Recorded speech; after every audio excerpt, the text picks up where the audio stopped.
কই গেল গা? জাতির পিতা কি? শেখ মুজিব। জাতির পিতা বলেন, জাতির পিতা ইব্রাহিম। শেখ মুজিব ঘোড়ার ডিম। জাতির পিতা ইব্রাহিম, শেখ মুজিব ঘোড়ার ডিম। মুসলিম জাতির পিতা কে? এটা কইতে আপনাকে লজ্জা লাগে মিয়া? জান্নাতে যাইতে পারবেন? জাতির পিতা শেখ মুজিব মানতে পারবেন?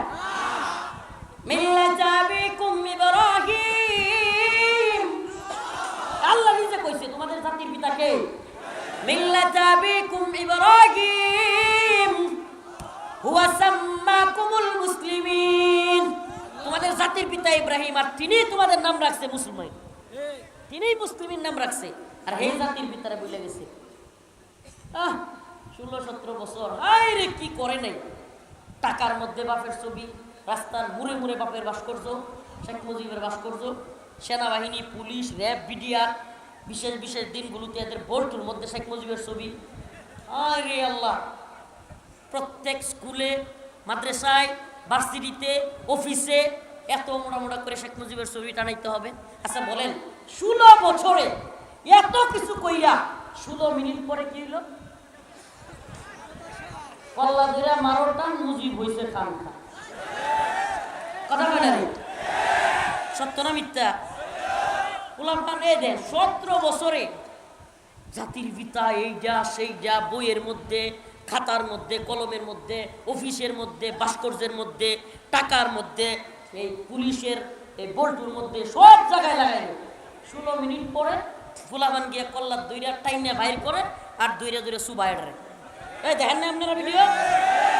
কি সম্মান অর্জন করলা বাপের?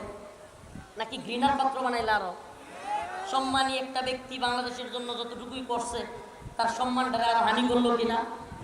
কথা কয় না, হানি করছে কিনা? শত শত বছর আগে মুহাম্মদ আরবি চলে গিয়েছে। গোটা পৃথিবীতে একটা ছবি নাই, একটা ভাস্কর্য নাই, কোন বল্টুর মধ্যে নাই, কোন হসপিটালে, স্কুল, ভার্সিটিতে তার ছবির দরকার নাই। আল্লাহ, ওয়াল্লাহি বিল্লাহি, খোদার কসম, এখনো নবীকে নিয়ে পৃথিবীর আনাচে কানাচে একটা কথা বিরুদ্ধে বললে শত শত কোটি একসাথে মুসলিমরা গর্জে উঠে তাদের বিরুদ্ধে।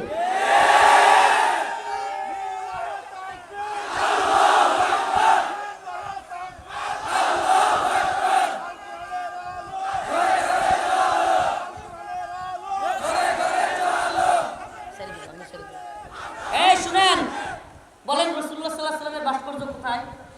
রাসূলুল্লাহ সাল্লাল্লাহু আলাইহি ওয়াসাল্লামের মূর্তি কোথায়? রাসূলুল্লাহ সাল্লাল্লাহু আলাইহি ওয়াসাল্লামের ছবি কেউ দেখছেন? সুবহানাল্লাহ, সুবহানাল্লাহ ওয়া বিহামদিহি। অথচ আল্লাহ রাসূলকে এখন একটু কিছু বললে স্কুল, কলেজ, ভার্সিটির পোলাপানের কলিজা ছিঁড়ে যায়। এই ভালোবাসাটা বাধ্য কইরা ছাত্রলীগ দিয়া পিটায়া পাওয়া যায় না। এই ভালোবাসা আল্লাহর পক্ষ থেকে মানুষের ঈমানের ভালোবাসা। অতএব আমি এই দূষরদের বলবো, ভারতীয় দালালদেরকে বলবো, হুঁশিয়ার হয়ে যাও, সাবধান হয়ে যাও। বাংলাদেশ নিয়ে কোনো ষড়যন্ত্র করো না। পররাষ্ট্রনীতি 1 মিনিটে বলি, কি পররাষ্ট্রনীতি দেখাও? তোমাদের বিভিন্ন অঙ্গরাজ্যে অলরেডি বিদ্রোহ চলতেছে। কি চলতেছে? অলরেডি কি চলতেছে? তাদের দেশ সামলানোর ক্ষমতায় মোদির নাই। মোদির প্রতি মানুষের সমর্থন অনেক বেশি উঠে যাচ্ছে, এমনকি তাদের দেশে পর্যন্ত মোদির বিরুদ্ধে বিদ্রোহ হচ্ছে, বিভিন্ন অঙ্গরাজ্য ছুটে যাওয়ার মতো পরিস্থিতি। আর ভারত করবে বাংলাদেশে হামলা। হিন্দুরা বসে বসে এত মনে মনে মন খোলা খায় না, দরা খাইয়া যাবা। মন খোলা খাইতে যাইবা, দরা খাইয়া যাইবা। মুসলমানরা এখন তো তোমাদেরকে নিরাপত্তা দেয়, মুসলমানরা তোমাদের প্রতি সিম্পেথি দেখায়। যখন বুঝবে তোমরা তাদের উপরে আক্রমণ করো, তখন কিন্তু পিটানি শুরু করে দেবে। তখন কিন্তু এই যে নিজেরাই যে ভালো থাকতা, ভালো থাকার পরিবেশটা থাকবে না। ভারত সাহায্য করবো না। ভারত সাহায্য করলে আফগানিস্তান কি বয়ে বয়ে আইসক্রিম খাইব? মুসলমানরা মারবো আর আফগান মোল্লারা বয়ে থাকবো? কথা কয় না? পাকিস্তানের মুজাহিদরা বা পাকিস্তানের বাহিনী কি বয়ে থাকবো? হ্যাঁ, আর চীন তো আছে কামান লয়ে রেডি। কথা কয় না? এত পররাষ্ট্রনীতি বুঝায় না। ভারতের আশায় বাংলাদেশের মুসলমানদের সাথে বৈরিতা তৈরি করো না। তোমরা এই দেশে থাকো, তোমরা এই দেশের জনগণ, আমরা তোমাদেরকে অস্বীকার করি না, বলি না তোমরা এখনই পালায় যাও। কিন্তু মুসলমানদের সাথে সম্পর্কের ক্ষেত্রে বৈরিতা তৈরি করে থাকতে পারবে না। আল্লাহ পাক এদেরকে বুঝার তৌফিক দান করুক, হেদায়েত দান করুক। শেষমেশ এটা কর্মসূচির কথা বলে যায়, আমাদের কয়েকজন সেনাবাহিনীর উপর হামলা করে ইসকনের সদস্যরা চট্টগ্রামে আহত করেছে, গুরুতর আহত অবস্থায় আছে সেনাবাহিনীর সদস্যরা, পুলিশের সদস্যরা আহত। এই অবস্থা চলতে দেওয়া যায়? আমরা বর্তমান সরকারকে বলি, আপনারা ভারতের ব্যাপারে নমনীয় হবেন না, ভারতের ব্যাপারে নির্লজ্জ হাসিনার মতো পররাষ্ট্রনীতি অবলম্বন করবেন না।